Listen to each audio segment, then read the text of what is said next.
Kuzu Zangpola, I'm excited to host the very first episode of ECU Bhutan Hub podcast. Today, we'll be exploring the themes of education with purpose, from ECU to Bhutan's workforce. I'm your host, Sonam. Our very first guest is an exceptional individual, an ECU alumna who has completed her Masters of Cybersecurity through the prestigious Australian Award Scholarship and is now contributing to Bhutan's digital future at BTCert GovTech as a cybersecurity specialist. I welcome Ms. Pratima Pradhan. So, Ms. Pratima, could you share something about your profession? Yes, I am Pratima Pradhan, working with the GovTech agency, Bhutan. My role right now, I am cybersecurity analyst, cybersecurity specialist, but broadly I am actually in the pool of ICT analyst. Since 1st of Jan this year, I got promoted to this role. And my job is really about incident response, which means if there is, for example, if you come across some phishing email, or if somebody tries to hack your social media account, you can always report to BTCert, and we will be the one behind the scene trying to help you recovering your accounts, or helping you in recovering your if you fall victim to scam, or we also try to help you liaise with the Royal Bhutan Police and the financial institutions. Those are the job roles that I have. The other technical role that I play is security monitoring of our government computer network. So daily monitoring and handling if there is some suspicious or abnormal activity within the computer networks. That's how we come into play. We investigate, we try to contain it, we remediate, we try to mitigate. So those are the technical aspects. Yeah. So firstly, congratulations on your promotion. Thank you. And secondly, the course that you have taken up, cybersecurity, is such a niche course. So could you tell us why or what piqued your interest in the course? In 2017, my job role or the division I was placed was application division. And even though I was not fully a technical person to do cybersecurity role, I had some activities that related to cybersecurity, like when in the enterprise, I was doing enterprise architecture work for the government, and within it there is security aspect. So security architecture was one thing. I was also managing projects, software development projects, and security had always been some points over there as well. And I was application security and security architecture. Those were the thing that made me apply for Australia Awards. So you had mentioned that it was your third attempt. What motivated you to keep trying? Yeah, applying for third time, though you might feel that it was a lot of persistent hard work. Yes, persistence is one thing. But when I applied for first time, I was just following the trend, and I hadn't prepared. I think I didn't give myself 100% preparation, so I didn't go through. I was a new mother at the point of time, and I had a valid IELTS exam report, so I just took that opportunity to apply. So the first and second application was more like immature, but when I finally applied for the third time, it was I think, as I said earlier, the universe actually aligned, and my preparation hit the target. I think I can say that. How was your experience as an international student, especially being away from your toddler? The experience were mixed feelings, anxious, sad, being away from family because my family didn't accompany me. And at that point of time, my son was only 3 years old.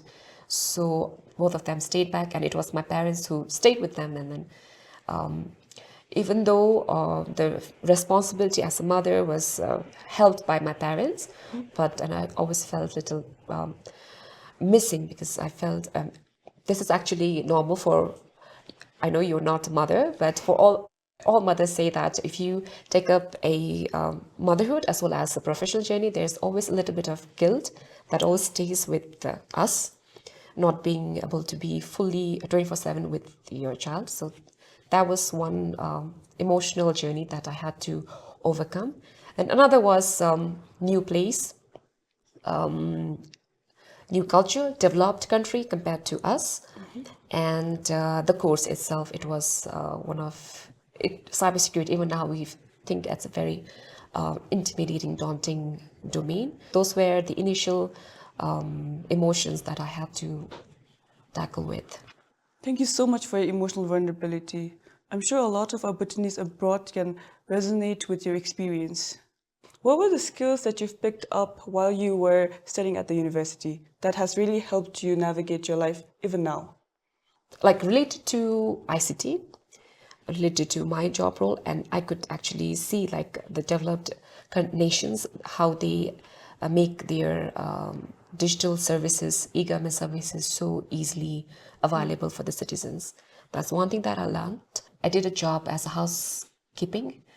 I did a job in a supermarket and also in food and beverage industry. So in all these industries, even their work ethics, time management, and the quality of the work that they do, it's at a different level. Even now, when I do when I clean my house, I know how to spot cleaning, how to clean it deep. So those are the things that I know. And navigating in Australia, I studied in Perth, so using Google Maps, it's those are the skills that I took back. I also learned about the regulation and law of Australia, and within that, I also got the opportunity to compare with kind of laws that we have in the country. So that are also some of the things that I learned, which is I'm still able to take back. I mean, whatever I have learned in my college days, I mean the university days, I can apply it here in my professional life. So it seems that you have picked up on a lot of intangible skills that will stay with you forever. Bhutan is rapidly digitizing, so where do you see cybersecurity becoming critical in the next 5 to 10 years?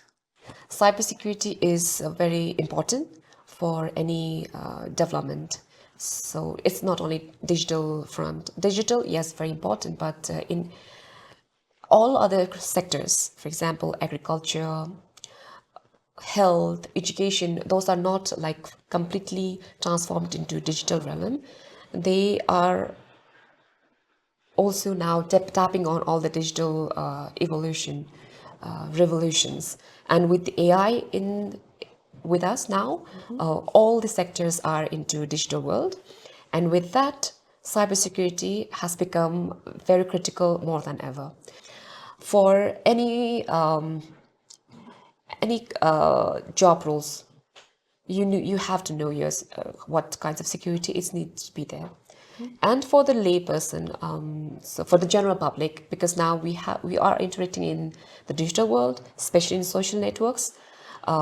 All of us have got the responsibility. So down the line, everyone have to upskill, have to know more about what are the threats that are there in the digital world, and have to be one step prepared.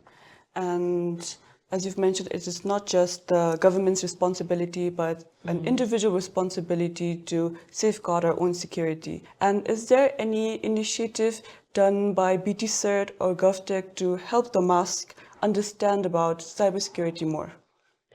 Yes, we have, since 2021, we have been celebrating, observing Cybersecurity Awareness Month, where we conduct many advocacies. We publish videos, awareness content in social media. We actually collaborate with banks, with the ISPs, police, academia. We come together and then we have produced a lot of contents. How did your international degree contribute towards your professional growth? Yes, the exposure that one gets beyond your country is always a additional value-added learning, which we can always bring back to our work. Living in Australia has helped me develop myself, learn about myself a lot more. So all those things has always helped me in shaping up or strategizing in my career. My stay in Perth, I learned a lot from the classroom, but I also learned a lot from outside the classroom. though Australia is one of the developed nation, they also face a lot of similar phishing scams, SMS scam or call scam over there, and I, I, I, I learned from them that how to strategize in over here. And even I think when I was a student over there, we have to during the tax season, I also got a call that I need to like transfer some money because I did lie somewhere in tax, but that was actually a scam call. So yeah, those are the similar kind of trend, similar kind of phishing techniques, tactics. Those are things that I could take back over here and then say that these are the seasons, some of the seasons where more more Scams, phishing attacks, yeah. more scams happen, and we could like get more prepared. Other than that, yes, it's always we know like when we are away to international places in different abroad countries, we actually really leave the theoretical knowledge that we have gained in our workplace, because in our workplace we usually read, we do desktop research, but we can imagine, but we have never felt. But when you go to other countries and have seen and feel it, it gives us a different level of confidence, which we can bring back to our job and then make our daily operations as well as planning and strategizing a better one. So the experience and exposure, Yes. these were also something international students, they bring back to their home country. And for the last question of our segment, what advice would you give, especially to young girls who are interested in the field of cybersecurity like you? I can always encourage them more to be in the cybersecurity domain because there's less women, and in just like any other domain, cybersecurity also requires lots of different views, different critical thinking. It's not only about coding, or it's not only about learning about the different threats and then a technical aspect. It's a lot about critical thinking at a general level, or as well as even if you are in a government, if you know about the cybersecurity, if you have the cybersecurity background, you can make a lot of critical decisions. It helps in crisis management at a national level. It can also help you in protecting yourself, safeguarding. So please don't deselect or don't opt out from cybersecurity, thinking that this is only for technical people. These are for actually every one of us, because it's not only technical, it boils down to the entire ecosystem, because in cybersecurity there's a cyber law, cyber regulation, cyber warfare in defense, child online protection, and especially now the data privacy, data protection. So all of this, and with the AI with us now, how to be more secure in the AI algorithm world is one of the very important aspects. So I like to encourage every one of you to do not put the cybersecurity in the corner. Even if you're not good in science subjects, it's not only about science and technical aspects. There is like lots of art and commerce to cybersecurity. So please join. Wow. So today's conversation is a reminder that our education is not just about earning a degree, but it's about returning with knowledge, purpose, and drive to strengthen the community. We thank Ms. Pratima for her inspiring story, and thank you to our viewers for watching our very first episode of ECU Bhutan Hub podcast. Thank you.